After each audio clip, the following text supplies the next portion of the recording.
അദൃശ്യവാക്യങ്ങൾ 25:11. തക്ക സമയത്ത് പറഞ്ഞ വാക്ക് വെള്ളിത്താലത്തിലെ പൊന്നാരങ്ങ പോലെ. തക്ക സമയത്തൊരു വാക്ക് വരണം, തക്ക സമയത്തൊരു വചനം വരണം. അതിനെന്ത് ചെയ്യണം? ഹൃദയത്തിൽ വചനം നിറഞ്ഞു കവിയണം. തക്ക സമയത്ത് പറയുന്ന വാക്ക്. ഇന്ന് ലോകത്ത് ഏറ്റവും കൂടുതൽ ആത്മഹത്യ നടക്കുന്നത് എവിടെയെന്നറിയോ? കേരളത്തിലാണ്. അതിൻ്റെ സ്റ്റേറ്റ്മെൻറ്റ് 3-ാം സ്ഥാനമെന്നാണ്.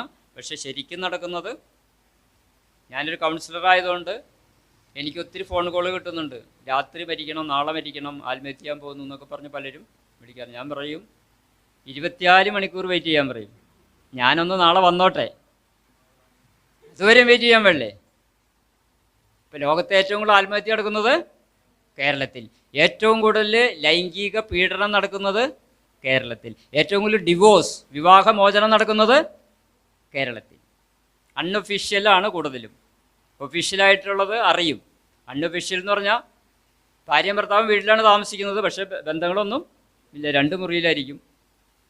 അവരോട് ചോദിക്കും, നിങ്ങളിങ്ങനെ മകളുടെ വിവാഹം ഒന്ന് കഴിയണം, അതുവരെ ഞങ്ങൾ ഭാര്യ ഭർത്താക്കന്മാരായിട്ട് ജനത്തിന് തോന്നണം.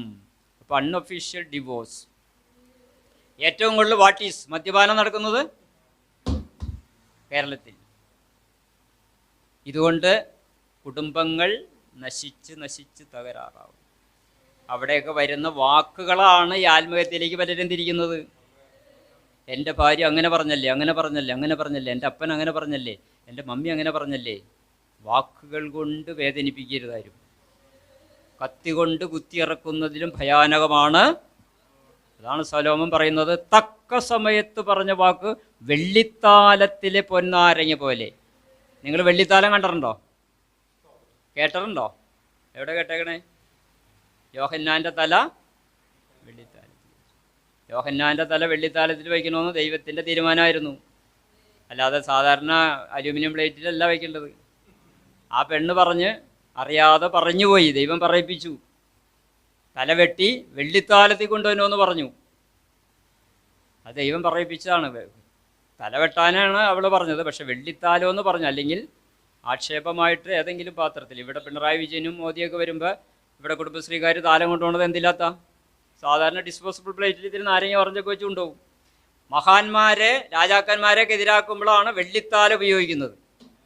ഇപ്പം വെള്ളിത്താലത്തിൻ്റെ പ്രത്യേകത അത് വളരെ പ്രാധാന്യം അറിയിക്കുന്നതായതുകൊണ്ട് വെള്ളിത്താലത്തിൽ എന്ത് നാരങ്ങയാണ്? മധുര നാരങ്ങയാണോ, ചെറുനാരങ്ങയാണോ, പെമ്പ്ലൂസ് നാരങ്ങയാണോ? പൊന്നാരങ്ങ. പൊന്നാരങ്ങ എവിടെയെങ്കിലും കണ്ടിട്ടുണ്ടോ? ഇല്ല. അതൊക്കെ ഒരു വിശേഷണമാണ്. അപ്പോൾ വാക്കുകളുടെ ആ പ്രസക്തിയെക്കുറിച്ച് സോളമൻ പറയാണ്, നിങ്ങളുടെ വാക്കുകൾ വെള്ളിത്താലത്തിലെ പൊന്നാരങ്ങ പോലെ ആയിരിക്കണം എന്ന് പറഞ്ഞാൽ അത്ര മധുരമുള്ളതായിരിക്കണം, അത്ര പ്രാധാന്യമുള്ളതായിരിക്കണം, അത്ര ഭയഭക്തിയോടുകൂടിയായിരിക്കണം വാക്കുകൾ ഉച്ചരിക്കേണ്ടത്. ഒരു പ്ലാനിങ് ഉണ്ടാവണം.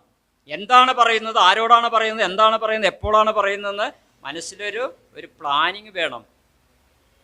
രാവിലെ മീൻ വാങ്ങിക്കാൻ അത്താണി പോവും, അല്ലെങ്കിൽ പോർക്ക് വാങ്ങിക്കാൻ പോവും.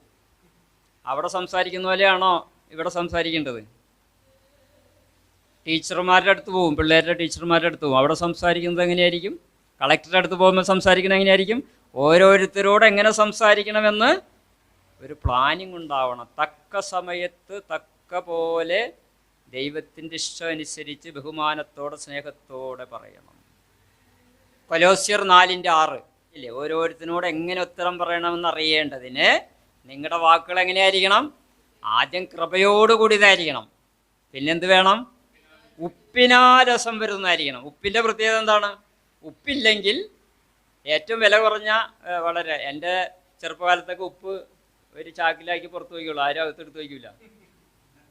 ആരും അകത്തെടുത്ത് വയ്ക്കാറില്ല. ഇപ്പോഴാണ് പാക്കറ്റിലൊക്കെ ആക്കി വരുന്നത്. മറ്റത് എല്ലാ കട അടിച്ചു പോകും, ഉപ്പ് ചാക്ക് പുറത്തിരിപ്പുണ്ടാകും. കാരണം വെരി ചീപ്പ്. പക്ഷെ ആ ഉപ്പ് ചേർത്തില്ലെങ്കിൽ തിരുത 800 രൂപ കൊടുത്ത് തിരുത വാങ്ങിച്ച് കൊണ്ടുവന്ന് പാല് പിഴിഞ്ഞ് മല്ലിമുളകൊക്കെ ചേർത്ത് വെച്ച്, പക്ഷെ ഉപ്പിട്ടില്ല കൂട്ടും. അയ്യേ ശേ. അപ്പോൾ ഉപ്പൊരു പൊടി ചേർത്താൽ മാത്രമേ രസം കിട്ടുള്ളൂ. അപ്പോൾ ഉപ്പാണ് രസം വരുത്തുന്നത്. സോളമൻ പറയുന്നത് എന്താണ്? അല്ല, പൗലോസ് പറയുന്നത് നിങ്ങളുടെ വാക്കുകൾ കൃപയോടുകൂടിയതായിരിക്കണം, ഉപ്പിനാരസം വരുത്തുന്നതായിരിക്കും. ഉപ്പ് കറികൾക്ക് രസം വരുത്തുന്നത് പോലെ നിങ്ങളുടെ വാക്കുകൾ മറ്റുള്ളവർക്ക് രസകരമായിരിക്കണം, വെറുപ്പ് തോന്നരുത്. സുവിശേഷം പ്രസംഗിക്കുമ്പോൾ രസകരമായിട്ട് സംസാരിക്കണം. വീടുകളിൽ ചെന്ന് പഠിപ്പിക്കുമ്പോൾ അവർക്ക് അരോചകമാകാതെ അവരെ രസിപ്പിക്കുന്ന രീതിയിൽ സംസാരിക്കുമ്പോൾ അടുത്ത തവണ വീണ്ടും വരാൻ പറയും, ഞങ്ങൾക്കിത് പഠിക്കണമെന്ന് പറയും. അപ്പോൾ ആരോട് സംസാരിക്കുമ്പോൾ എങ്ങനെ സംസാരിക്കണം? ഉപ്പിലാ രസം വരുത്തുന്നത് പോലെയായിരിക്കണം, കൃപയോട്. 1 പത്രോസ് 3:15 നിങ്ങളുടെ പ്രത്യാശയെക്കുറിച്ച്. നമ്മുടെ പ്രത്യാശയെക്കുറിച്ച് പലരും ചോദ്യം ചെയ്യും. എന്ത് പ്രത്യാശ? സ്വർഗം കണ്ടിട്ടുണ്ടോ? നിങ്ങൾ സ്വർഗത്തിൽ പോയിട്ടുണ്ടോ? നിങ്ങൾ യേശുവിനെ കണ്ടിട്ടുണ്ടോ? നിങ്ങൾ നരകം കണ്ടിട്ടുണ്ടോ? മരിച്ചു കഴിഞ്ഞാൽ എങ്ങനെ ഉയർത്തെഴുന്നേക്കും? നിങ്ങൾക്ക് എന്താ ഉറപ്പ്? നിങ്ങളുടെ അപ്പനും അമ്മയൊക്കെ ഉയർത്ത് വന്നിട്ടുണ്ടോ? ഇങ്ങനെ നമ്മുടെ പ്രത്യാശയെക്കുറിച്ചൊക്കെ ചില സംശയമൊക്കെ ചോദിക്കും. നമ്മുടെ കോവർക്കേഴ്സ് ഉണ്ടാവും, ബസ് യാത്രക്കാരുണ്ടാവും, നെയ്ബേഴ്സ് ഉണ്ടാവും, ബന്ധുക്കൾ ഉണ്ടാവും. അപ്പോൾ അവരൊക്കെ ഇങ്ങനെ ചോദിക്കുമ്പോൾ നമ്മുടെ നിയന്ത്രണം വിട്ടുപോകരുത്. നമ്മുടെ പ്രത്യാശയെക്കുറിച്ച് ചോദ്യം ചെയ്യുന്ന ഏവനോട് എങ്ങനെ സംസാരിക്കണമെന്ന് പൗലോസ് പറയുന്നത്? സൗമ്യതയോടെ ഭയഭക്തിയോടെ സംസാരിക്കണം, ദൈവത്തോട് പ്രാർത്ഥിക്കണം. ഇതൊരാത്മാവാണ്, ഈ ആത്മാവിനെ രക്ഷിക്കാൻ എനിക്ക് സൗമ്യത തരണം, ഭയഭക്തി തരണം, ഇത് വിട്ടുകളയരുത്.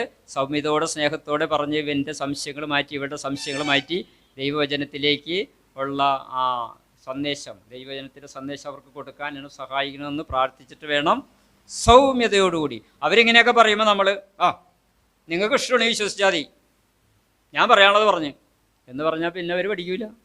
അപ്പോൾ അവിടെ എന്ത് ചെയ്യണം? സൗമ്യതയോടെ സൗമ്യതയോടെ സൗമ്യതയോടെ സൗമ്യത. ഇതൊക്കെ നമുക്ക് കിട്ടണമെങ്കിൽ വചനം പറയുമ്പോൾ മാത്രം സൗമ്യത ഉണ്ടാക്കിയാൽ പോരാ, സഭയിൽ വരുമ്പോൾ മാത്രം സൗമ്യത ഉണ്ടാക്കിയാൽ പോരാ. അനുദിന ജീവിതത്തിൽ വ്യക്തിബന്ധങ്ങളിൽ, ദാമ്പത്യ ബന്ധങ്ങളിൽ, കുടുംബ ബന്ധങ്ങളിലൊക്കെ സൗമ്യത ഉണ്ടാക്കി വയ്ക്കണം. ഭർത്താവ് ഭാര്യയോട് എങ്ങനെ സംസാരിക്കണം? കാപ്പി എടുത്തപ്പോൾ മധുരം കൂടിപ്പോയാൽ, അല്ലെങ്കിൽ മധുരം കുറഞ്ഞു പോയാൽ, അല്ലെങ്കിൽ പുളി കൂടിപ്പോയാൽ എങ്ങനെ സംസാരിക്കണം? എന്ത് നോക്കിയാണ് കാപ്പി ഉണ്ടാക്കണേ? മക്കള് +2 റിസൾട്ട് ഇന്നലെ വന്നല്ലോ. A+ പ്രതീക്ഷിച്ചിരുന്ന് A+ ഇല്ല, B+ ഇല്ല. അപ്പോൾ എങ്ങനെ പ്രതികരിക്കണം മക്കളോട്? എങ്ങനെ പ്രതികരിക്കണം? എന്തിനാ പഠിക്കാൻ പോകണേ? എന്തിനാ പൈസ കളഞ്ഞേ? നീയൊക്കെ ജീവിക്കണ്ട എന്ന് പറയണോ? സൗമ്യതയോടുകൂടി തോറ്റുപോയ മോനെ സന്തോഷം ഹല്ലേലൂയ പറയ്, ദൈവം നമ്മളെ ജയിപ്പിക്കും. ഐ വിൽ ഹെൽപ്പ് യു, ഞാൻ നിന്നെ സഹായിക്കാം, നമുക്ക് ഒരുമിച്ച് പഠിക്കാം. മോൻ എന്തിനാ വിഷമിക്കണേ? എത്രയോ പേര് തോക്കുന്നു, തോക്കാനുള്ള പരീക്ഷ എഴുതിക്കണേ. സൗമ്യതയോടെ ആ കൊച്ചിനെ നേടിയെടുക്കാൻ പറ്റുമോ? ജീവിത പങ്കാളി എന്തെങ്കിലും തെറ്റ് ചെയ്യുമ്പോൾ സൗമ്യതയോടുകൂടി തിരുത്തി കൊടുക്കാൻ പറ്റുമോ?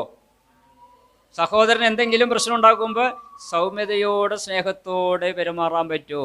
അടുത്ത വീട്ടിലെ ആൾ ഹിന്ദു ആണ്, അവിശ്വാസിയാണ്, അദ്ദേഹം വേലിയുടെ 10 കയറ്റി കെട്ടിയാൽ വാക്കത്തിയെടുത്ത് ഓടിച്ചെന്ന് അയാളെ എന്തു ചെയ്യണം?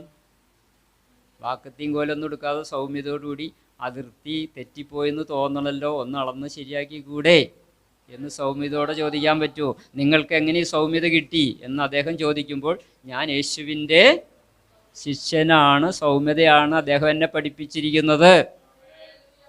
സൗമ്യതയോടെ ഭയഭക്തിയോടെ സംസാരിക്കാൻ പഠിക്കണം. ഓക്കെ, യാക്കോബിൻ്റെ ലേഖനം 3-ാം അധ്യായം 5, 6, 7. നാവ് ചെറിയ അവയവമാണ് അല്ലേ? നാവിനുള്ള പ്രത്യേകത എന്താണ്? ഇപ്പം ഞാൻ സംസാരിച്ചില്ലെങ്കിൽ നാവ് കാണോ? നാവ് കാണാൻ പറ്റുമോ? ഇല്ല, ചെറിയ അവയവമാണ്. ദൈവം അതിനെ ഒരു ചെപ്പിനകത്താക്കി വെച്ച്, മിണ്ടിപ്പോരുത്, പുറത്തു വരരുതെന്ന് പറഞ്ഞ് ഒരു ചെപ്പിനാക്കിയേക്കാണ്. 32 കാവൽക്കാരെ നിർത്തിയിട്ടുണ്ട്. കാരണം ദൈവത്തിനറിയാം ഇതൊരു തീയാണ് എന്നറിയാം.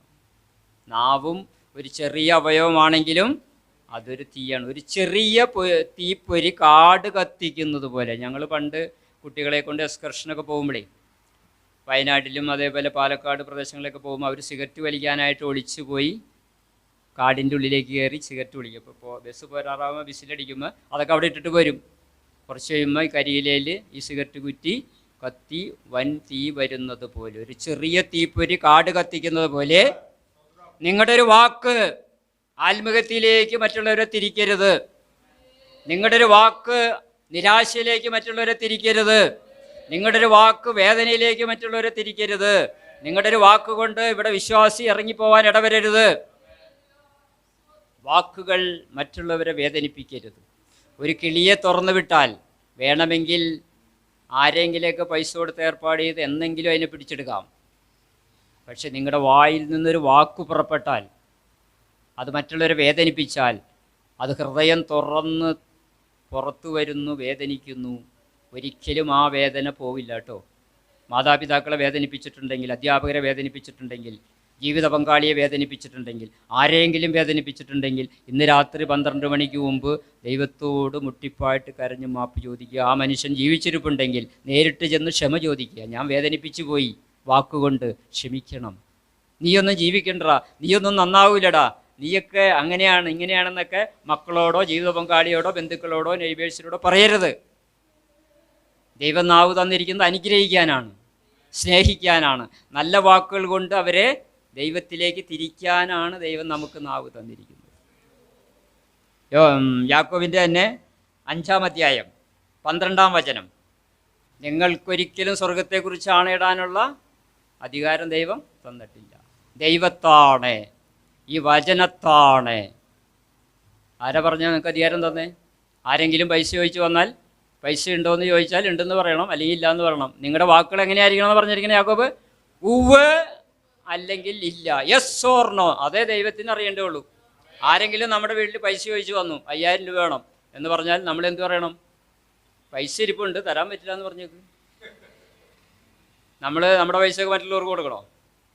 അല്ലാതെ അവിടെ കിടന്ന് പൈസ ഉണ്ടോയെന്ന് ചോദിച്ചാൽ പൈസ അങ്ങനെ ഇങ്ങനെ ഇത് അങ്ങനെ അവിടെ അത് ഇത്. എൻ്റെ ചേട്ടാ, യെസ് ഓർ നോ, ഇതാണ് ഞങ്ങൾക്ക് അറിയേണ്ടത്. നിങ്ങളുടെ വാക്കുകൾ ഒന്നില്ലെങ്കിൽ ഉവ്വ് എന്നായിരിക്കണം, അല്ലെങ്കിൽ ഇല്ല എന്നായിരിക്കണം. ആരോടെങ്കിലും എന്തെങ്കിലും പറഞ്ഞു പോയാൽ അത് നിറവേറ്റിയിരിക്കണം. വാക്ക് കൊടുത്താൽ അത് ജീവൻ പോയാലും അത് നിറവേറ്റണം, അല്ലെങ്കിൽ വാക്ക് കൊടുക്കരുത്.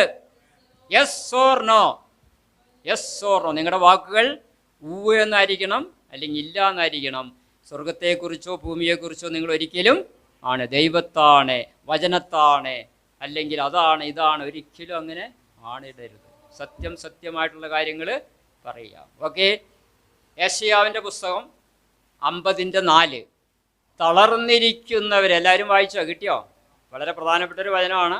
യെശയ്യാ പറയുന്നു, തളർന്നിരിക്കുന്നവരെ എങ്ങനെ താങ്ങണം? വാക്കുകൊണ്ട് താങ്ങണം. 100 കിലോ ഭാരമുള്ള ഒരാൾ അവിടെ വീണ് കിടന്നാൽ ഞാൻ എങ്ങനെ താങ്ങും? പാസ്റ്റർക്ക് താങ്ങാൻ പറ്റുമോ? അല്ലെങ്കിൽ ഈ അനിയന് താങ്ങാൻ പറ്റുമോ? അപ്പോൾ ഇവിടെ നിന്ന് വചനമൊക്കെ പ്രസംഗിച്ച് ഇറങ്ങി പോകുമ്പോൾ 100 കിലോ ഭാരമുള്ള ഒരാൾ തലയിട്ട് വീണ് ഞാൻ എങ്ങനെ താങ്ങും? I can't, U can't. നിങ്ങൾക്കും എനിക്കും കഴിയില്ല. പക്ഷേ ഇവിടെ യേശയ്യാ പറയുന്നു, തളർന്നിരിക്കുന്നവരെങ്ങനെ താങ്ങണം? വാക്കുകൊണ്ട് താങ്ങണം. നമുക്കൊരു ഒച്ചമേളം കൊടുത്തു കഴിഞ്ഞാൽ അതേ ഒരാൾ തലയിട്ട് വീണിരിക്കുന്നു, സഹായിക്കണേ എന്ന് പറഞ്ഞാൽ ആളുകൾ കൂടി വരും. തളർന്നിരിക്കുന്നവരെ, എൻ്റെ ജീവിത പങ്കാളി മനോവിഷമം കൊണ്ട് തളർന്നിരിക്കുന്നു, അപ്പം ഞാൻ എന്ത് ചെയ്യണം? അവരിട്ട് പീഡിപ്പിച്ച് കൊല്ലണം. എൻ്റെ മകൻ പരീക്ഷയിൽ തോറ്റ് അസ്വസ്ഥനായിരിക്കുന്നു, നീ പഠിക്കാഞ്ഞിട്ടല്ലേ, എത്ര പ്രാവശ്യം പറഞ്ഞാണ്, അങ്ങനെ പറഞ്ഞാണ് ഇങ്ങനെ പറഞ്ഞാണെന്ന് പറഞ്ഞ് അവനെ ഡിസ്കറേജ് ചെയ്ത് അവനെ വിഷമിക്കണം. തളർന്നിരിക്കുന്ന കുഞ്ഞിനെ വാരിപ്പുണർന്ന് അവനെ ഉത്തേജനമുള്ളവനാക്കി മാറ്റും. ഞാൻ ക്യാൻസർ രോഗികൾക്ക് വേണ്ടി ഒരു ശുശ്രൂഷയെ കൂടി നടത്തുന്നുണ്ട്. തൃശ്ശൂർ അമലയായിട്ടൊരു ടൈപ്പ് ഉണ്ട്. ഇപ്പോൾ പലരെയും ഞങ്ങൾ ഭവന സന്ദർശനം നടത്താറുണ്ട്. ക്യാൻസർ രോഗികളുടെ അടുത്തൊക്കെ പോകുമ്പോൾ എൻ്റെ സഹപ്രവർത്തകർ കൂടെ വരും. അവർ ചിലപ്പോൾ മണ്ടത്തരമൊക്കെ ഒപ്പിക്കും. വലിയ കാര്യം ഓടി ചെന്നിട്ട് പ്രാർത്ഥിക്കാൻ ചേച്ചി, ക്യാൻസറിൻ്റെ സ്റ്റേജ് എത്രയായി? അവർ പറയും 3ാമത്തെ സ്റ്റേജായി എന്ന് പറയും. അയ്യോ 3ാമത്തെ സ്റ്റേജാ? എൻ്റെ നാത്തൂന് 2ാമത്തെ സ്റ്റേജായിപ്പോൾ മരിച്ചു പോയല്ലോ എന്ന് പറഞ്ഞ് സാരമില്ല നമുക്ക് പ്രാർത്ഥിക്കാമെന്നൊക്കെ പറഞ്ഞ് അവർ തിരിച്ച് വീട്ടിൽ വരുമ്പോഴേക്കും ഈ രോഗി എന്ത് ചെയ്യും? അന്ന് തുടങ്ങി ഞാൻ ആരെയും കൊണ്ടുപോകില്ല. ഞാൻ പറഞ്ഞു ആരും വരണ്ട, വീട്ടിലിരുന്ന് പ്രാർത്ഥിച്ചാൽ മതി. ഞാൻ തന്നെ ചെന്നിട്ട് ചോദിക്കും, എത്രാമത്തെ സ്റ്റേജായി ചേട്ടാ? 4ാമത്തെ സ്റ്റേജ്. അത് തന്നെയാണ് പേടിക്കുന്നത്. 4ാമത്തെ സ്റ്റേജിലായുള്ളൂ. 5-6 സ്റ്റേജായവർ സുഖമായിട്ട് പുലി പോലെ കിടക്കണ്. ടെക്നോളജി വളർന്നിരിക്കുന്നു. അതിൽ കൂടുതൽ ദൈവത്തിൻ്റെ അനുഗ്രഹം നിങ്ങൾക്കുണ്ടാവും. എൻ്റെ സിസ്റ്റർക്ക് 3 ഓപ്പറേഷൻ കഴിഞ്ഞു, എന്നിട്ടും അവർ സുഖമായിട്ട് 77 വയസ്സായി സുഖമായിട്ട് ജീവിക്കുന്നു.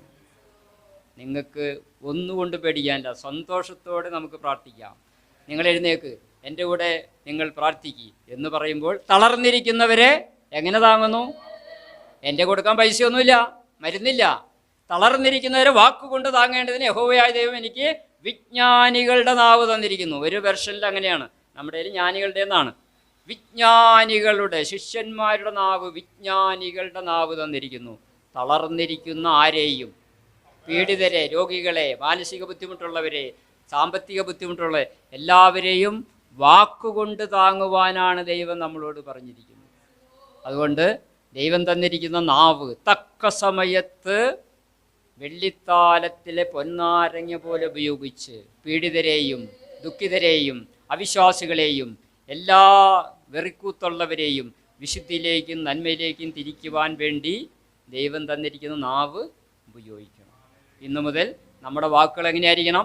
ഉപ്പിലാരസം വരുന്നതുപോലെ കൃപയോടുകൂടിയതായിരിക്കണം, ദൈവത്തിന് പ്രസാദകരമായിരിക്കണം. നമ്മുടെ ഉള്ളിലെന്താണോ നാം വിചാരിക്കുന്നത് അത് തന്നെ പറയണം. സ്ട്രെയിറ്റ് ഫോർവേഡ് ആയിരിക്കണം, ട്രാൻസ്പെറൻ്റ് ആയിരിക്കണം.